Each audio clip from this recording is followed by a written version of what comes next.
بسم اللہ الرحمن الرحیم۔ بچوں ابھی ہم نظم کر رہے ہیں جیوے جیوے پاکستان۔ سب سے پہلا اس کا بند: جیوے جیوے پاکستان، پاکستان پاکستان، جیوے پاکستان۔ مہکی مہکی روشن روشن، پیاری پیاری نیاری، رنگ برنگے پھولوں سے ایک سجی ہوئی پھلواری۔ بیٹا یہ جیوے جیوے پاکستان جمیل الدین علی کا لکھا ہوا یہ ایک ملی نغمہ ہے۔ اس میں انہوں نے اپنے وطن کے ساتھ محبت و عقیدت اور وارفتگی کا جو اظہار کیا ہے وہ بڑے منفرد انداز میں اظہار کیا ہے۔ وہ کہتے ہیں کہ اے خدا، اس خطۂ ارضی کو جو پاکستان کی شکل میں ہمارے بزرگوں نے بے پناہ قربانیاں اور خون کی ندیاں بہا کر حاصل کیا ہے، ہمیشہ ہمیشہ کے لیے اسے شاد و آباد رکھ۔ یعنی وہ اسے زندہ و سلامت دیکھنا چاہتے ہیں، کیونکہ وہ جانتے ہیں کہ یہ وطن ہمیں ایسے ہی حاصل نہیں ہوا، بلکہ اس کے لیے ہمارے بزرگوں نے بے تحاشا قربانیاں دی ہیں، بے پناہ خون کی ندیاں بہائی گئی ہیں، تب جا کے یہ وطن ہمیں، ایک آزاد وطن ہمیں حاصل ہوا۔ تو شاعر کی یہ دعا ہے کہ اللہ پاک اسے ہمیشہ ہمیشہ کے لیے شاد و آباد رکھے۔ تو پاکستان کے مختلف لوگوں کو یہاں شاعر نے رنگ برنگے پھولوں سے تشبیہ دی ہے، جیسے کہ ہر پھول اپنی رنگت اور اپنے نکھار کی بدولت اپنی ایک الگ پہچان رکھتا ہے اور اس پھولوں کی کیاری کا حصہ بھی ہے۔ تو پاکستان بھی بیٹا ایک خوبصورت ملک ہے، اللہ تعالیٰ اسے قائم و دائم رکھے۔ اس کی صبح روشن ہیں، اس کی شامیں رنگین ہیں، اور کہتے ہیں کہ وہ مجھے اپنے وطن کا ذرہ ذرہ جو ہے وہ عزیز ہے۔ یعنی وہ کہتے ہیں کہ جو میرا وطن ہے اس کا ذرہ ذرہ مجھے عزیز ہے۔ وہ کہتے ہیں، یعنی اپنے وطن کو ایک پھولوں سے سجی ہوئی ایک کیاری کی مانند قرار دیتے ہوئے کہتے ہیں رنگ برنگے پھول یہاں، ہر پھول کی اپنی خوشبو ہے۔ ہیں رنگ برنگے پھول یہاں، ہر پھول کی اپنی خوشبو ہے۔ ہر پھول کا اپنا جوبن ہے، ہر پھول کا حسن جدا یارو۔ یعنی شاعر کہتے ہیں کہ میرے ملک میں مختلف شعبہ زندگی سے جو تعلق رکھنے والے لوگ رہتے ہیں، زندگی گزارتے ہیں، تو شاعر دعا گو ہیں کہ اللہ تعالیٰ ان کو زندہ و سلامت رکھنا۔ جس طرح پھول دیکھنے کو پیارے لگتے ہیں، تو اسی طرح سے میرے وطن کے لوگ بھی مجھے پیارے ہیں۔ یعنی شاعر کے جو ایک طرح سے کہیں تو دل کے جو جذبات ہیں وہ منہ پر آ کر دعائیہ الفاظ کی صورت دھار لیتے ہیں، اور وہ پکار اٹھتا ہے کہ میرا وطن ہمیشہ ہمیشہ کے لیے قائم و دائم رہے۔ شاعر کہتے ہیں کہ پاکستان کو اللہ تعالیٰ نے بے شمار نعمتوں سے نوازا ہے۔ تو پاکستان جو ہے ایک مہکتا اور کھلتا ہوا روشن باغ ہے۔ پھولوں کی یہ مہک اور تازگی ہمارے دل و دماغ کو سکون بھی بخشتی ہے۔ پھولوں کی رنگینی ہمارے ذوق و شوق کو ظاہر کرتی ہے۔ تو شاعر کہتے ہیں کہ ہم مایوس نہیں بلکہ پر امید اور مصمم یعنی پختہ ارادہ رکھنے والے لوگ ہیں۔ تو کہتے ہیں کہ خدا کرے کہ پاکستان ہمیشہ زندہ رہے، سدا آباد رہے۔ اس میں بیٹا آپ یہ لکھ سکتے ہیں: سوہنی دھرتی اللہ رکھے، قدم قدم آباد تجھے، جب تک ہے یہ دنیا باقی، ہم دیکھیں آزاد تجھے۔ دوسرے بند پہ آتے ہیں: من پنچھی جب پنکھ ہلائے، کیا کیا سر بکھرائے، سننے والے سنیں تو ان میں ایک ہی دھن لہرائے۔ بیٹا شاعر اپنے وطن کی خاطر ہر وقت گیت گاتا رہتا ہے، ہر وقت اس کے لبوں پر وطن کی محبت کے گیت ہیں، طرح طرح کے سر اور طرح طرح کے راگ نکلتے ہیں اس کے منہ سے۔ تو شاعر جمیل الدین علی نے اس بند میں پاکستان کے ساتھ اپنے پیار کا جو اظہار کیا ہے، وہ اظہار کرتے ہوئے کہتے ہیں کہ ہم اس وطن کی عظمت کے گیت گاتے ہیں۔ وطن کی محبت میں یہ قدرتی بات ہے کہ وطن کی محبت میں انسان کا دل بلند و بالا خیالات میں پرواز کرنے لگتا ہے۔ فضاؤں میں وطن کی محبت کے نغمے گونجتے ہیں۔ ہمارا ہر نغمہ جو ہے وہ شاعر کے مطابق کہ ہمارا ہر نغمہ اپنے وطن کے لیے ہوتا ہے۔ شاعر کہتے ہیں کہ ہمارے لبوں پر ہمیشہ وطن کی محبت کے ترانے رہتے ہیں، اس کے ہمارے دل کے اندر سے پھوٹنے والے اس نغمے کی زبان پر پاکستان کی آواز بن کر جاری ہو جاتے ہیں۔ شاعر نے کیا خوب کہا ہے: سانجھی اپنی خوشیاں اور غم ایک ہیں، اس پرچم کے سائے تلے ہم ایک ہیں، ہم ایک ہیں۔ شاعر کہتا ہے کہ وطن کی محبت میں گیت گاتے ہوئے صرف شاعری نہیں بلکہ سننے والے جو ہیں وہ بھی ان کے سریلے نغموں میں مدہوش ہو جاتے ہیں۔ شاعر کا اپنا دل جو ہے وہ پرندے کی مانند ہے، جب وہ پر پھڑپھڑاتا ہے تو اس کے پروں سے سر اور راگ نکلنا شروع ہو جاتے ہیں۔ شاعر کے نغمات اور گیت سن کر لوگ جھومنے لگتے ہیں۔ یعنی شاعر کہتے ہیں کہ جب لوگ سنتے ہیں تو لوگ جھوم اٹھتے ہیں، اور گیت گانے والوں کے ساتھ ساتھ جو ہے وہ گیت سننے والوں کے دل سے بھی صرف اور صرف ایک ہی آواز نکلتی ہے، اور وہ آواز کچھ یوں ہی ہوتی ہے کہ میرا دیش زندہ رہے، قائم و دائم رہے، میرا دیش سلامت رہے۔ یعنی شاعر کہتے ہیں کہ اے وطن تیری سلامتی کی دعا ہر ایک لب پر ہے۔ سب ایک ہی دھن میں مست ملی نغمے گاتے ہیں، اپنے وطن سے محبت کا اظہار کرتے ہیں۔ شاعر کہتے ہیں کہ دعا کرتے ہیں کہ اے خدا میرا پیارا وطن ہمیشہ سلامت و قائم رہے، ہم اس کی عظمت اور خوشحالی کے ترانے گاتے رہیں۔ دعائیہ انداز میں کہتے ہیں، جگ جگ جیے میرا پیارا وطن، لب پہ دعا ہے دل میں لگن۔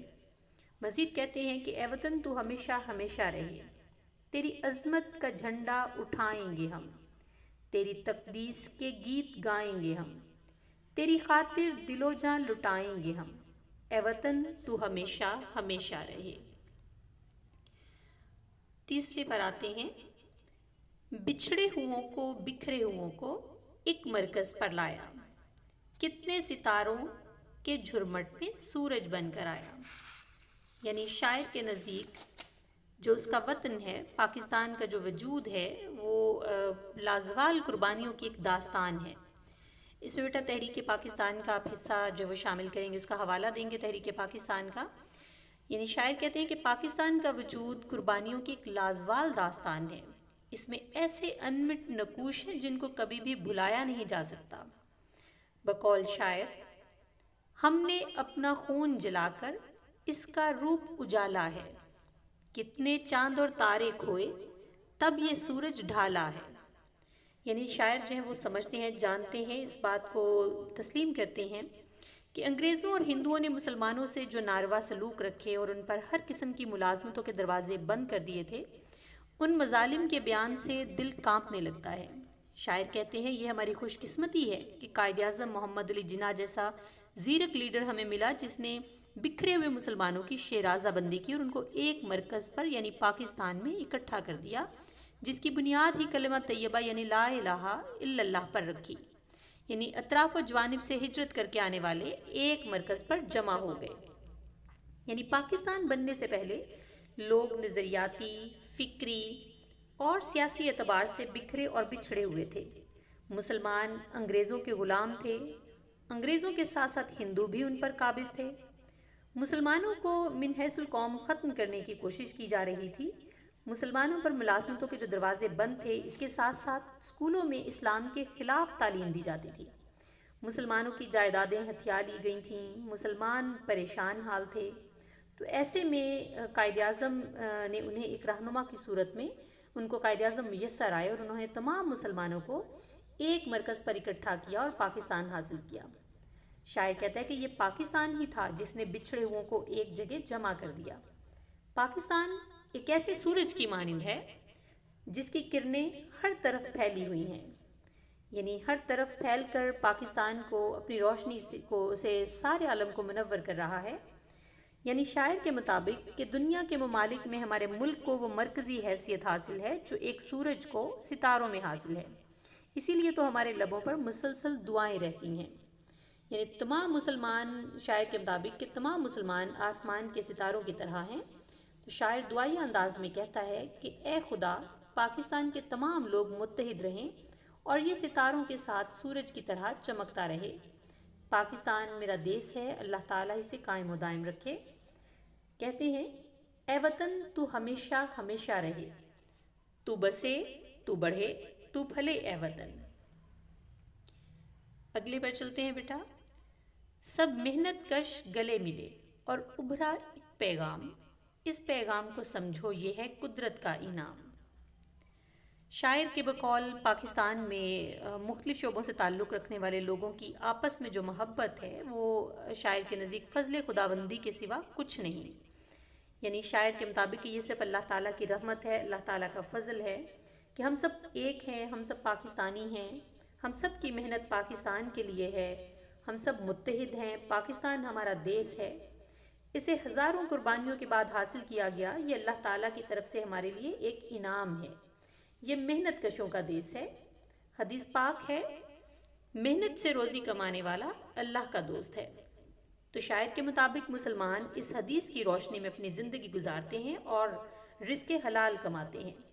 ہمارے کسان شب و روز کھیتوں میں مصروف رہتے ہیں اور پورے پاکستان کے لیے اناج تیار کرتے ہیں۔ ہمارے مزدور اس دور کے کوہکن ہیں۔ یعنی شاعر کے نزدیک کہ پاکستان کے پیشہ ور جب آپس میں ملتے ہیں تو ان کی خوشی کی کوئی انتہا نہیں رہتی۔ لوگوں کا آپس میں اتحاد و اتفاق، یہ اللہ تعالیٰ کا فضل اور انعام ہے۔ دوسرا، اس سے اقوام عالم کے سامنے مسلم امہ کی اجتماعیت کا ثبوت بھی ملتا ہے۔ تو شاعر کہتے ہیں کہ ہماری بھلائی اور بہتری اسی میں ہے کہ ہم پاکستان کی ترقی و خوشحالی کے لیے شبانہ روز کام کریں، پوری دنیا میں اس کا نام روشن کریں، پاکستان پر کسی طرح کی کوئی آنچ نہ آنے دیں۔ بقول شاعر، اے وطن تو نے پکارا تو لہو کھول اٹھا، تیرے بیٹے تیرے جانباز چلے آتے ہیں۔ شاعر کہتے ہیں کہ ہر طرف ایک ہی پیغام ہے کہ تمام دیس ہمارا ہے، ہم ضرورت پڑنے پر پاکستان کے لیے جان بھی قربان کر دیں گے۔ اللہ تعالیٰ نے یہ دیس ہمیں لاکھوں قربانیوں کے بعد عطا کیا ہے، اب اس کی حفاظت کرنا ہمارا فرض ہے۔ محنت اور خلوص نیت سے اقوام عالم میں پاکستان کا نام بلند کرنا ہماری اہم ذمہ داری ہے۔ ہمیں مختلف سماجی، فکری اور سیاسی اختلافات بھلا کر ایک ہو جانا چاہیے، اسی میں ہماری بقا اور سلامتی ہے۔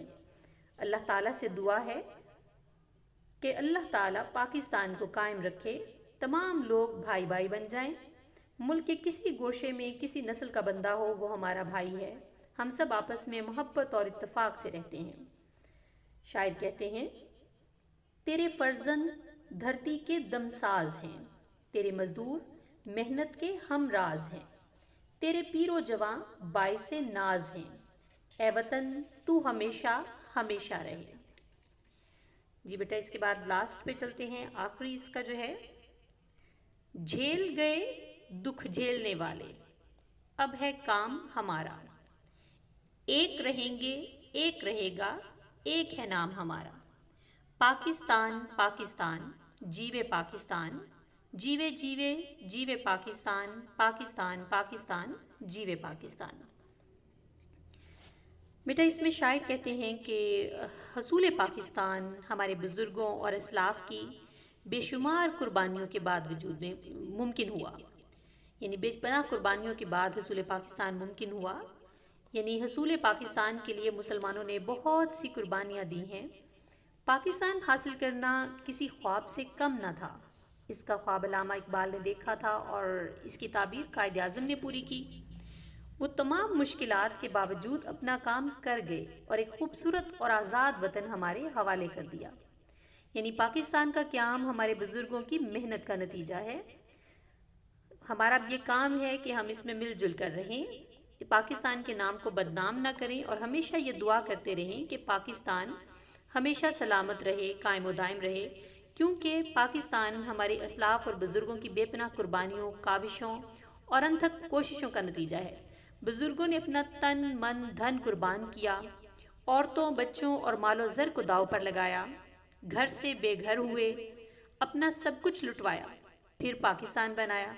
تو اب ہماری ذمہ داری ہے، شاعر کے مطابق، ہم زمیں کو تیری ناپاک نہ ہونے دیں گے، تیرے دامن کو کبھی چاک نہ ہونے دیں گے، تجھ کو جیتے ہیں تو غم ناک نہ ہونے دیں گے، ایسی اکثیر کو یوں خاک نہ ہونے دیں گے۔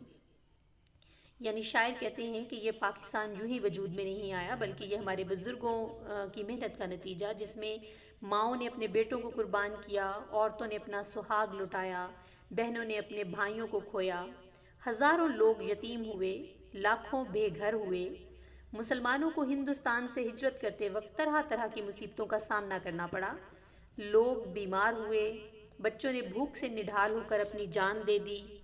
یعنی کہنے کا مقصد یہ ہے کہ الغرض دکھ جھیلنے والے اپنے حصے کے دکھ جھیل گئے، اب ہماری باری ہے، اب ہم نے اپنے ملک اور قوم کے لیے کچھ کرنا ہے۔ یہ ہمارا فرض بنتا ہے کہ پاکستان کی حفاظت کریں، اس پر آنچ نہ آنے دیں، اس کو سنواریں، اس کی عظمت و وقار کو بحال رکھیں، اقوام عالم میں اس کا نام روشن کے لیے دن رات محنت کریں، اسے ترقی یافتہ اور خوبصورت بنائیں، اور اس طرح سے رہیں کہ کبھی دشمن اس کی طرف میلی آنکھ سے نہ دیکھ سکے۔ آپس میں اخوت، محبت اور امن کی فضا قائم رکھیں، خوشحالی کے لیے دن رات محنت کریں، اس کی عظمت کا جھنڈا پوری دنیا میں لہرائیں۔ اسی بات کو احمد الدین قاسمی کچھ یوں بیان کرتے ہیں: خدا کرے کہ میری عرض پاک پر اترے وہ فصل گل جسے اندیشہ زوال نہ ہو۔